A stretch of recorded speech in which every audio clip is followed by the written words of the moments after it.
دا کار نن سبا خلک ډېر کوي په موبایل باندې ویډیو کال باندې نکاح تړي. نو دا کار څنګه دی؟ نو راځئ چې د شیخ صاحب نه د دې جواب وورو. چې په موبایل باندې یا د موبایل په ویډیو باندې نکاح تړل جایز دی او که نه؟ جواب د دې مسلې ګورول خو دا یاد کوي د نکاح بعض ارکان دي. ارکان لکه لازم به دا کار په نکاح کې نو بیا کیږي که نه کیږي. یو به کې ایجاب و قبول، عربي کې ورته ایجاب و قبول وي. معنی څه ده؟ ایجاب څه ته وایي؟ چې د زنانه ولي هغه داسې ووایي چې ما دا خپله لور یا دا خپله که لور نه علاوه بله رشته خو دی ولي دی دا پلانۍ ما دې پلاني له ورکړې ده. قبول څه ته وایي؟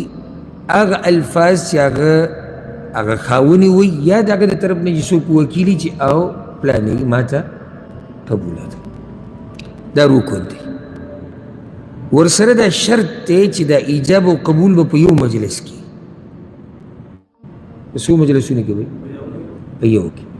یو مطلب څه دی؟ یعنې موږ دلته ناست یو ټول شریک، هم په دې مجلس کې به د جنۍ ولي ایجاب کوي او خاون یا د هغه د طرف نه چې څوک ناست دی هغه به قبول کوي. د دې دلاسه د علماو په منځ کې اختلاف راغلی دی چې آیا په د موبایل ویډیو کال د یو مجلس دی که د دوه جدا مجلس دی؟ نو بعضو علماو منع کړی دی، دا نه دي روا. ولې؟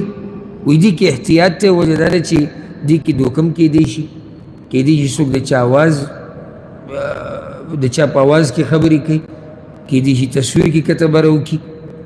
نو بعضو علماو دا فتوا ورکړې ده. بعضو ویلي دي چې روا دي خو په شرط دی چې دوکه دړاکه پکې نه وي. او زموږ خپل ځان الحمدلله زړه په دې مطمئن دی چې دا روا دي، دا یو مجلس دی خو په شرط دی چې دوکه پکې نه وي. ځکه چې نن سبا دنیا ډېره ترقي کړې ده، همدغه مجلس کې ټول ناسي، یو طرف نه موبایل میلاو کړی، بل طرف نه موبایل میلاو کړی، ټول ناسي یو بل اینی او په دې کې ګواهان ومي. نو هغې کې څوک دوکه داسې نشي کولی. که چېرته پکې د دوکې یره وه نو بیا یې مه کوه، خو که د دوکې یره پکې نه وه نو بیا صحیح دی، هېڅ خبره نه، بیا کیدی شي والله اعلم. او که څوک بیا هم ګوره د شک نه خبره بلکل ویسته غواړي چې یاره څه شک پکې پاتې نه شي، نو ښه دا ده چې مخامخ دې وکړی شي.